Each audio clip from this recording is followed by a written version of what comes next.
And thanks very much, everyone, for getting up early this morning. It's a real privilege to be able to speak to you today about PeopleIN. And I've been in the business just over 7 months, and it's a very diverse business, so it's still getting my head around it. But one of the reasons for wanting to leave my previous company, which was a UK-listed firm, very conservative business.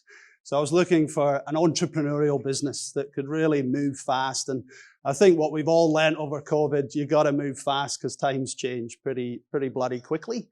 And then the PeopleIN opportunity came up, and it truly is an entrepreneurial business. And I'll talk a bit more about that later on. But over the past 7 months, we've done 3 acquisitions and a number of strategic growth initiatives, all about finding talent.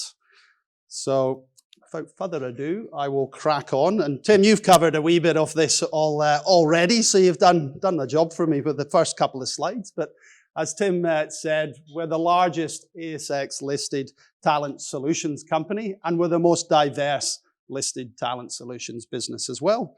We connect over 25,000 people every year, so it really is at scale.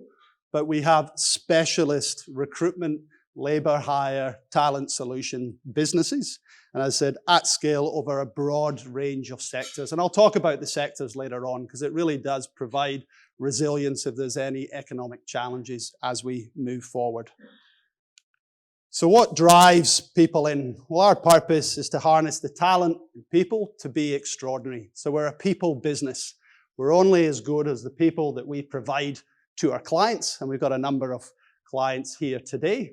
So it's important that we provide the right environment, safe environment for our staff, our candidates, to be able to excel and deliver for our clients every time. What's our goal? To be the leaders in the provision of complete talent solutions that enable our clients and our candidates to excel, to achieve excellence. So what does leading mean for us? Because I'm sure, Tim, with these breakfasts, you get a lot of companies stand up and say, we want to be leading. So what does it mean for us? We want to be the first choice for our clients.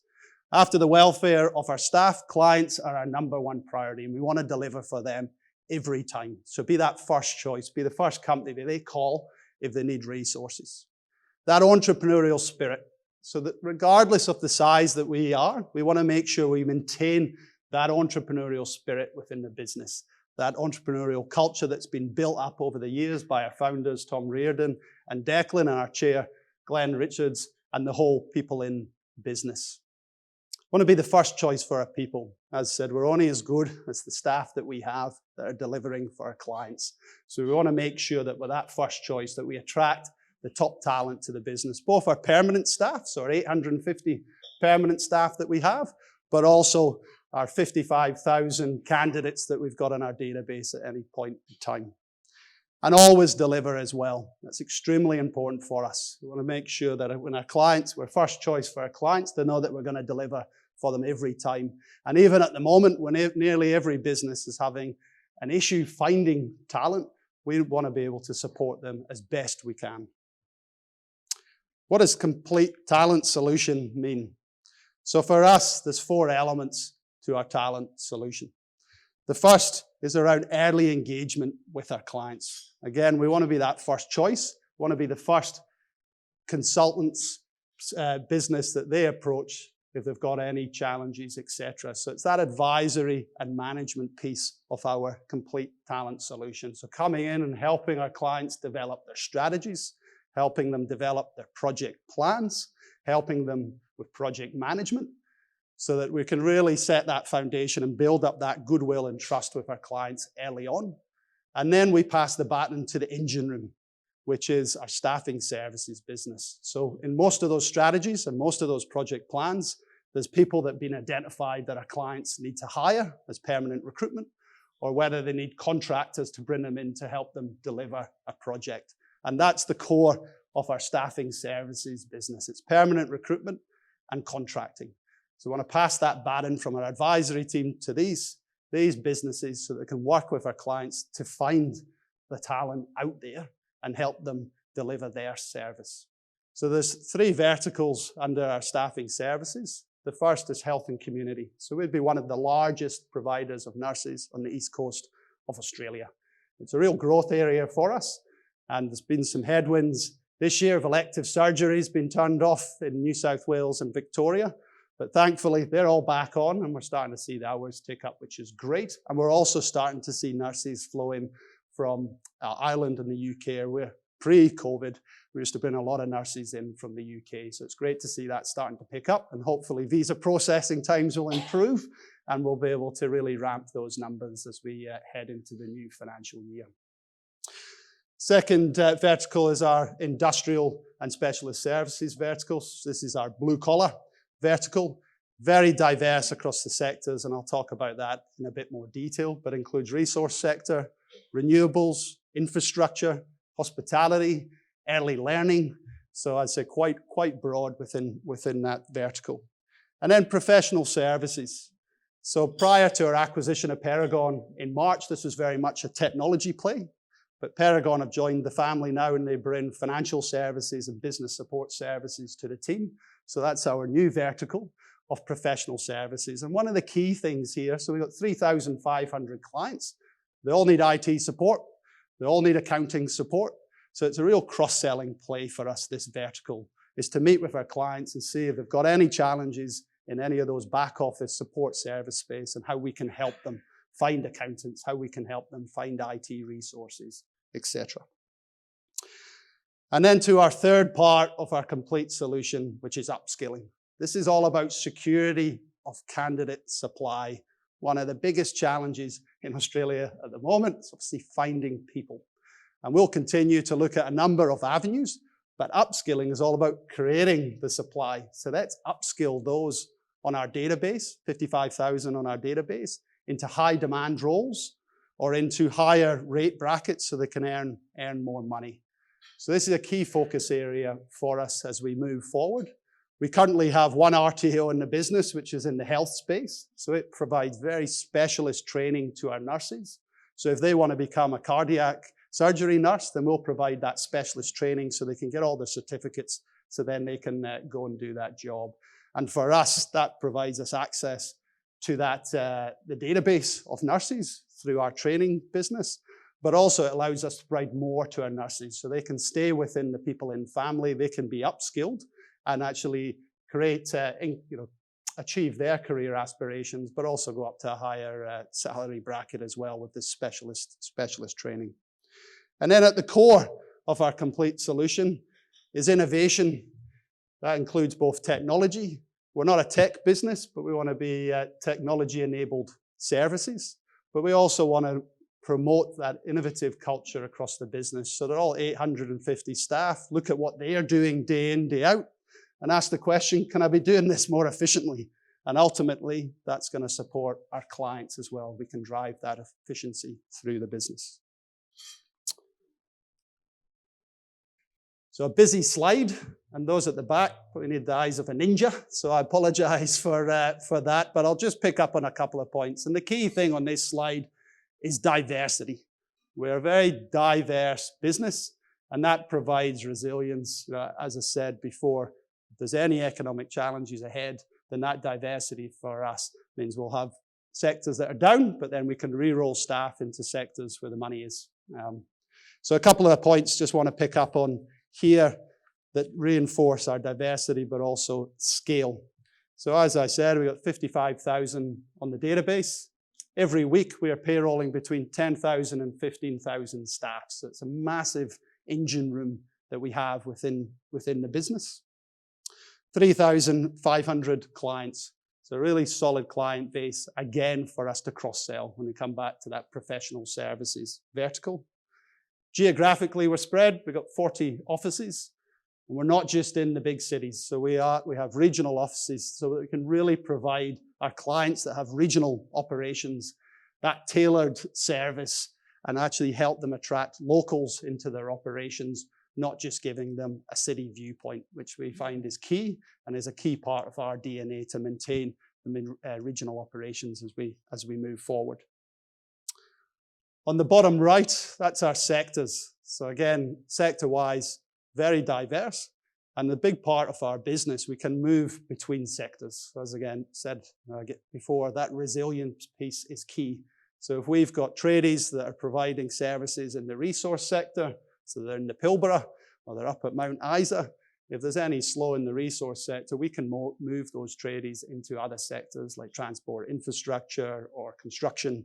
So that ability to move fast is key, and that we've demonstrated that many, many times over the past years. Always deliver. Again, there's a lot on this slide, and it's all heading in the right direction. And we'll want to continue to drive growth in the business. A couple of key points here. Earnings per share, 19%. I continue to focus on that. See, markets are volatile at the moment. And the key message that we've been passing to our leadership is just continue to deliver a solid business, continue to deliver solid earnings, and share prices correct themselves over the long term. The cream will always rise to the top.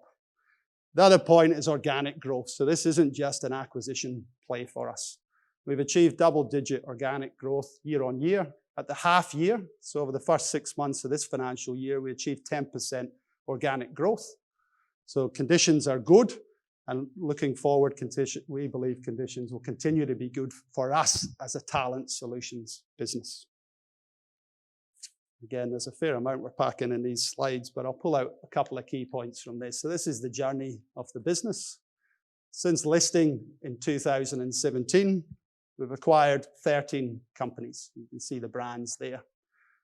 Just want to take the opportunity to explain our acquisition model, because it is unique, and having worked for highly acquisitive businesses in the past, mostly engineering firms, then they've taken a fairly conservative approach to acquisitions. Whereas at PeopleIN, rather than integration, it's all about enablement. How do we enable these businesses to grow further? And before we get the DD team in, and we've got a fair few of the DD team here, the first discussion we have with these companies is go through their growth plan. So we ask them for the 3-year growth plan, and we sit down and say, well, how can we help you turbocharge that?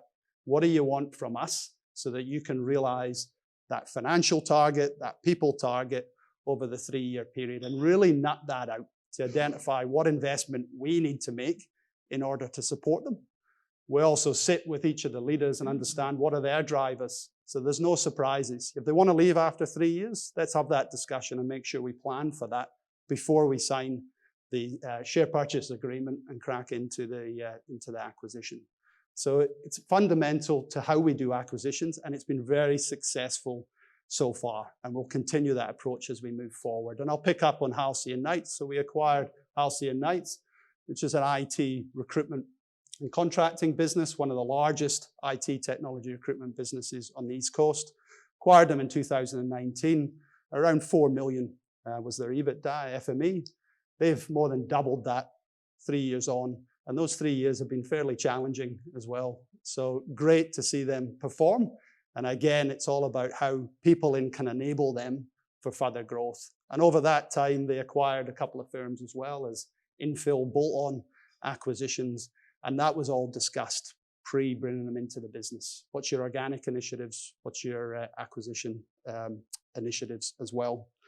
I also wanted to pick up on the 3 acquisitions that we've done over the past 7 months and really touch on the strategic rationale of those acquisitions. The first, and again, sorry at the back with eyesight here, is GMT. So GMT is a small Canberra-based IT consulting contracting business. Small for us, but they're on the federal government panels. So 8% of our revenue at the half year came from government work. We see that as a growth area for us, not to get to 50-50, but probably get to 20% of our revenue. But you need to get on the panels. For anyone here that's familiar with working with Fed government, defense, or state government, you got to get on the panels.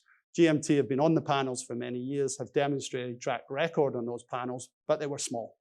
So it's how can we work with them to really build up that government contractor book. Second acquisition, Paragon Group. So joined the business in March. They're a financial services, business support services, permanent recruitment and contracting business. Mix is around 50-50. Their FME at the time was 4.3 million. They've actually gone gangbusters in the last couple of months, which is great to see. And a number of those items that we discussed pre-acquisition are on their growth plan. They've already realized a couple of them. One was health. They wanted to get into the health sector. They saw that we had big exposure to the health sector. We had a good client list. So prior to them coming in, we identified, well, who are those key clients that you want to meet? Let's get those coffees set up in the first couple of months. And Tracy, our head of strategy, was part of facilitating all that. They've been in since March, and they've already jagged 2 big health clients, which is fantastic. And also a industrial client up in Bundaberg as well, a drinks company up in Bundaberg. So anyway, I'll let you figure that one out. So it's really good to see that the cross-selling is working, because it is easy for a CEO of a listed firm to stand up here and say, we're going to cross-sell. You know, it's a nice tagline, looks good in a prezzo. Far harder to actually make it happen. And it is about a cultural shift. And everyone in the business want to not just think about their own, sort of keeping their own swim lane, actually think about the other businesses and can they help them win more work. And there's an appetite in PeopleIN, which is great. And it's actually great to see that come through in practice as well through the Paragon acquisition. And then more recently, PHIPP joined the business. So a week ago, really excited for PHIPP to join the PeopleIN family. And for us, it's a large, at-scale, international recruitment engine room. So PHIPP, 4,500 resources. The majority of those resources are part of the PAM scheme. So it's the Pacific Australia Labour Mobility Scheme. Very successful scheme. You can see on the right there with the graph, that's the number of individuals that have come from the Pacific Islands that are working in Australia at the moment. So massive growth there, over 10,000 each year. And there's around 50,000 that are screened and ready to come into Australia as well. So huge opportunity. And with what's happened recently in the Pacific, then this is a key focus for the new government. We engaged with both sides of government as part of due diligence to really understand what's happening with the Pacific scheme, and to understand how are they going to drive this forward. And Labour are very much pushing this scheme, but also pushing to diversify the scheme as well. So it's very much in the food services and the agri space at the moment. 75% of PHIPP's work is in food services, and we've got one of our key clients here today, Keys. And then 25% is in agri and also logistics as well. But this engine room, has the ability to bring hundreds of new workers into Australia each month. And that's key. I'm back to that entrepreneurial spirit that I talked about earlier. You read in the papers, we speak to our clients. We wanted to do something about it rather than just talk. So hence, having the discussions over 4 or 5 months ago with PHIPP about bringing them into the family, and then us being able to leverage that engine room to actually diversify into other sectors like healthcare. So being able to bring carers in from the Pacific Islands into aged care, into the NDIS space, into the health space, but also into early learning as well. So we have a big early learning business called Expect a Star, crying out for resources. So if there's an opportunity to bring those resources in via the PAM scheme, then fantastic. And government are looking to diversify. So we're in discussions with them at the moment about how we can support them. And the fact that we are the largest listed firm, they really welcomed us being part of the scheme, so we can bring our governance, we can bring our infrastructure, we can bring our balance sheet to really support them, realize their ambitions for the scheme as we move forward. So it's key messages before we open up for questions. So the first part is strong market conditions for us. We operate in a number of defensive sectors, and all our clients are crying out for more people. So it's our challenge to find those individuals. And because they're defensive sectors, we don't see that slowing down anytime soon. Healthcare, food services, transport infrastructure, the resource sector at the moment. We're exposed to all of those sectors and believe there's opportunity as we move forward. And even in our tech space, we're working for blue chip clients, the likes of Amazon, the banks, who have all major digital programs going on at the moment. And we are providing both permanent recruitment support to those clients as well as contractors. And again, they are just asking for more, even as recently as the beginning of this week, asking for more resources, regardless of what's happening with share markets across the globe. So we see that the conditions moving forward and going into the new financial year will be favourable for us. But clearly, we will keep light on our feet and we will continue to manage any headwinds, but also take any tailwinds as opportunities and how we can utilise those to continue to grow the business. We'll also continue to push that entrepreneurial spirit. And I think the PHIPP deal acquisition represents that. But we'll also continue to look at bringing resources in from the UK and Ireland, particularly nurses, bringing in workers from the Philippines and Indonesia. All of those initiatives we're looking at the moment, including any free trade agreement with India and how that can potentially support all of the verticals that we've discussed today. So we'll continue to push those boundaries on behalf of our clients so that we can meet their talent needs. And then last couple of points, wage inflation. See, it is something we need to be conscious of. We've got 850 staff, and we need to be smart about how we manage that and how can we leverage shares and give opportunities there, leverage bonuses rather than loading up base salary. But when we talk about the 15,000 people that we are payrolling every week, then they are on a percentage with our clients. So in most cases where there is a salary increase, then that is an increase in our dollar margin. And then the last point, strong track record. So we'll continue to drive the business. We'll continue to move fast. As I said, keep light on our feet and make sure we're taking advantage of any opportunities that they are there and keep laser-like focus on the well-being for our staff, but delivering for our clients every time. And before we go to Q&A, I just wanted to thank the clients that are in the room. Without your support, we don't have a business. So thank you very much indeed for your support and your ongoing support as well.